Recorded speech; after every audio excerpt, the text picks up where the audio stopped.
দাড়িপাল্লার বিরুদ্ধে বলায় জামাত শিবিরের নেতাকর্মীরা আমার উপর এত ক্ষেপে গেছে যে আমি ওদের বিজয়টা কাইরা নিছি এরকম আচরণ করছে। আমি বলছি যে দাড়িপাল্লা এখন আর কেন ব্যবহৃত হয় না। দাড়িপাল্লা ব্যবহৃত হয় না, এটাতে জালিয়াতি করা যায়, চুরি করা যায়, প্রতারণা করা যায়। আজকেই আপনি একটা মাংসের দোকানে গিয়ে এই দাড়িপাল্লায় যদি মাংস মাপতে চায়, আপনি সেখান থেকে মাংস কিনবেন না। সবজির দোকানে গিয়ে এই দাড়িপাল্লা যদি ব্যবহার করে, আপনি সেখান থেকে সবজি কিনবেন না। কেন? কারণ এইখানে একটা সুতায় প্যাঁচ দিলে আর ধরার মধ্যে বাঁ করে ধরলেই এটাতে প্রতারণা করা যায়। এটা আমরা সবাই জানি কেন এটা বাতিল হয়ে গেছে। আমি এইটুকুই বলেছিলাম।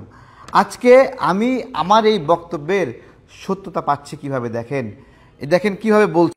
আমার মনে হচ্ছে আল্লাহ তাআলা সিদ্ধান্ত নিয়েছেন জামাত ইসলামীকে ক্ষমতায় দেবেন। না হলে একজন বলছে তার মনে হচ্ছে আল্লাহ সিদ্ধান্ত নিয়ে নিছে জামাত ইসলাম ক্ষমতায় চলে আসবে বা জামাতকে তিনি ক্ষমতা দিয়ে দেবে, এবং একদল ছাগল সেই সাথে ঠিক বলে উঠছে যে হ্যাঁ ঠিক বলছেন হুজুর। তো এই যদি অবস্থা হয় যে আল্লাহ কি ঠিক করে রাখছে, জামাতের নেতাকর্মীরা সব জানা যাচ্ছে। তারা আগে থেকেই ডিক্লারেশন করতেছে যে আল্লাহ মনে হয় এইটাই সিদ্ধান্ত নিয়েছে। তো আজকে এই হুজুরের আরেকটা বক্তব্য শুনছিলাম, সেইখানে যা বলছে এদেশের মানুষ তা মেনে নেয় নাই। জামাতের এই কথাগুলো এদেশের মানুষ মেনে নেয় নাই। বলতেছে পুলিশ তাদের কথায় উঠবে বসবে, প্রশাসন তাদের কথায় উঠবে বসবে। এইটা কেমন অধ্যত্ত আচরণ যে সে বলছে তাদের কথায় মামলা দিতে হবে, মামলা নিতে হবে। চলুন আমরা একটু শুনি এটা। প্রশাসনের যারা আছে তাদের সবাইকে আমাদের আন্ডারে নিয়ে আসতে হবে। আমাদের কথায় উঠবে, আমাদের কথায় বসবে, আমাদের কথায় গ্রেফতার করবে, আমাদের কথায় মামলা হারাবে। মানে উনি যেভাবে জোশের সঙ্গে বলছেন তার কথায় উঠবে বসবে, তার কথায় মামলা হবে, আর একদল ছাগল যেখানে হু দিয়ে উঠছে, তা বাংলাদেশের জন্য অবশ্যই একটা আতঙ্কের হু। এই হুতে বাংলাদেশের মানুষ আতঙ্কিত হয়। এবং শুধু তাই না, আমরা আরো শুনি। মাননীয় অ্যাসিস্ট্যান্ট সেক্রেটারি, আমি আপনাকে যেই কথাটা শোনাতে চেয়েছি, নুরুল আমিন ভাইয়ের কারণে আপনি কথাটা শুনতে পারেন নাই। আপনাকে যার নির্বাচনী এলাকায় প্রাইমারি স্কুলের মাস্টার দাড়িপাল্লার কথা বলতে হবে। উচ্চ মাধ্যমিক বিদ্যালয়ের সমস্ত শিক্ষক নুরুল আমিন ভাইয়ের ফটিক শরীফে দাড়িপাল্লার কথা বলতে হবে। পুলিশ আপনার পিছনে পিছনে হাঁটতে হবে। ওসি সাহেব আপনার কি প্রোগ্রাম সকালবেলায় জেনে নেবে আর আপনাকে প্রটোকল দেবে। টিএনউ সাহেব যা উন্নয়ন এসেছে, সমস্ত উন্নয়নের হিসাব যিনি নবীনী তার থেকে খুঁজে বের করতে হবে। যিনি নমিনি তাকে দিতে হবে। জামাতের একজন নেতা বলছেন এই কথাগুলো, যা বাংলাদেশের মানুষের জন্য কতটুকু আতঙ্কের। তাদের কথায় মামলা নেবে, মামলা দেবে, পুলিশ প্রশাসন প্রোটোকল দেবে, শিক্ষকরা তাদের প্রচার করতে বাধ্য হবে। এই বিষয়গুলো বলার পরে আর কি বলার থাকে?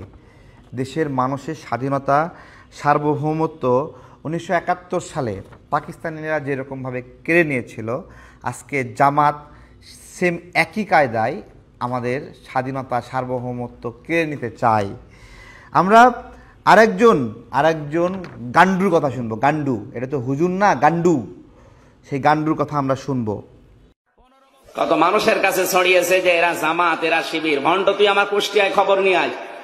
আমার 14 বংশ আওয়ামী লীগ। ডিজিটাল বাংলাদেশ গঠন করার জন্য যে স্বপ্ন দেখেছেন তিনি অবশ্যই কোরআনের আয়াত দিয়েই করেছেন, যেন মুসলমানের নেই। এক কথা বলছেন না কেন? 16 কোটি মানুষের জননী প্রধানমন্ত্রী শেখ হাসিনা যে স্বপ্ন দেখেছে, এটা বাস্তবায়নের জন্য যে কাজ করবে না, সে যে দলের লোক হয় হোক, ও জাহান্নামে যাবে।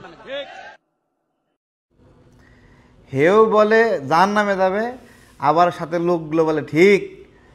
তো কত বড় জালিম যে একটা শাসক ডিজিটাল বাংলাদেশ বানাবে, এটাতে যদি সমর্থন না করে জনগণ, তাহলে জাহান্নামে যাবে। জাহান্নাম এদের হাতের মোয়া, জান্নাত এদের হাতের মোয়া। আপনারা হাদিসের ওই অংশটুকু শুনেছেন যে দজ্জাল এক হাতে জান্নাত আর এক হাতে জাহান্নাম নিয়ে বলবে যে তোমরা কোনটাতে যাবা। মানুষ যদি মনে করে দজ্জালের জান্নাতে যাবে, দজ্জাল তাকে জান্নাতে পাঠাবে, কিন্তু মানুষ কই যাবে? মানুষ যাবে জাহান্নামে। কারণ এই দুনিয়াতে জান্নাত এবং জাহান্নাম বেচার একমাত্র অধিকার দজ্জালের কে দিবে? আল্লাহ। তাহলে এই জামাত কি দজ্জাল? আমি জিজ্ঞাসা করছি। আবার দেখলাম তাদের একজন নেতা বলছে ভূমিকম্পে তারা নাকি ক্ষমতায় গেলে ভূমিকম্পে এত ক্ষতি হবে না। ভাই, এটা তো দজ্জালের বলার অধিকার আছে শুধু, মানে এর তো কোনো আলেম বলতে পারে না। তো এই যখন আপনাদের অবস্থা, আমরা কি বলবো? জামাতে ইসলাম এই দাড়িপাল্লা নিয়েই আমি বলেছিলাম, এই দাড়িপাল্লার মাপে ভুল, এই জন্য বাতিল হয়ে গেছে। এবার এই দাড়িপাল্লার মতো জামাতের যে নীতি নির্ধারণী, সেইটাতেও যে কত ভুল। এই যে জান্নাত জাহান্নাম বেচে, এই যে জাহান্নাম বেচে, এই যে আমির হামজা বলতেছে যে শেখ হাসিনাকে সমর্থন না দিলে তারা জাহান্নামী হবে, এর চেয়ে বড় জালিম আর আছে? এরাই তো জামাত চালায়। এদেরকে যদি বাদ দেন তাহলে কে থাকে? কে থাকে? শফিকুর রহমান সাহেব তিনি কোনো আলেম? তিনি কোনো আলেম? নায়েবে আমির তাহির সাহেব তিনি কোনো আলেম? আলেম নাম দিয়েছে জামাতে ইসলামী, মানে কি মুসলিমদের জামাত। আসলেই কি এটা মুসলিমদের জামাত? আসলে কি এটা ইমানদারদের জামাত? আমি জিজ্ঞাসা করছি, কেউ উত্তর দিতে পারবে? তারা নামের সঙ্গে দেয় অধ্যাপক। 3 দিন কলেজের শিক্ষক হয়ে নাম দিয়েছে অধ্যাপক। কলেজের শিক্ষক হলেই কেউ অধ্যাপক হয়? কলেজের শিক্ষক হওয়ার পরে সে লেকচারার হয়, প্রভাষক হওয়ার পরে সে অ্যাসিস্ট্যান্ট প্রফেসর হয়, সহকারী অধ্যাপক। এরকম সহকারী অধ্যাপক, সহযোগী অধ্যাপক, বিভিন্ন কিছুর পরে একটা পূর্ণ অধ্যাপক হয় 10 বছর 12 বছর শিক্ষকতা করার পরে। 3 দিন শিক্ষকতা করার পরে নাম দিছে অধ্যাপক। জামাত করলে সে অধ্যাপক, জামাত করবে অধ্যাপক হতে পারবে না, এরকম না। তো এই যাদের অবস্থা, তাদের অবস্থা নিয়েই বলছিলাম। দাড়িপাল্লা যে এরকম বাতিল হয়ে গেছে ভুল ভাল মাপের জন্য, চুরি করার জন্য, জাতিলিপ্তি করার জন্য, তেমনি জামাতে ইসলাম যে ইসলামের প্রচার করে ওইটাও এই দাড়িপাল্লার মতোই। তারা আবার বলে এই দাড়িপাল্লাই নাকি আল্লাহর দাড়িপাল্লা। High high high high. এবং দেয় যে এটা হলো মিজান। আরে বাপ রে বাপ, জামাতের দাড়িপাল্লা আল্লাহর মিজান, তাই না?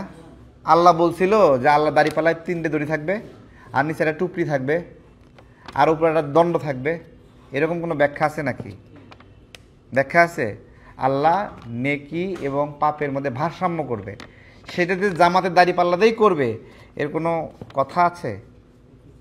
তো এই জন্যই বলছিলাম আমি, দাড়িপাল্লার দিন শেষ, ডিজিটাল মিটারে বাংলাদেশ বলাতে পুরা খেপে খুপা শেষ। খেপে লাভ নাই, খেপে লাভ নাই।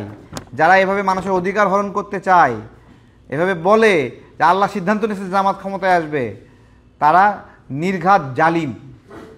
মুসলিম হওয়ার জন্য জামাতে ইসলাম করা জরুরি না, নামাজ পড়ার জন্য জামাতে ইসলাম করা জরুরি না, জরুরি না। একজন বিএনপি, আওয়ামী লীগ, জাতীয় পার্টি, এনসিপি, গণ অধিকার, জাসদ বাসদ যেই দলই করুক, একজন মুসলিম সে যে কোনো রাজনৈতিক মতাদর্শে থেকেই মুসলিম থাকতে পারবে, নামাজ থাকতে পারবে। এই যে এদের দল না করে সে জান্নাতে যাবে না, এই ধরনের ঠিকাদারি নিয়েছে, এই ঠিকাদারিটা এদেরকে আল্লাহ দিছে না আল্লাহ রাসূল দিছে জানতে যাচ্ছি আমি।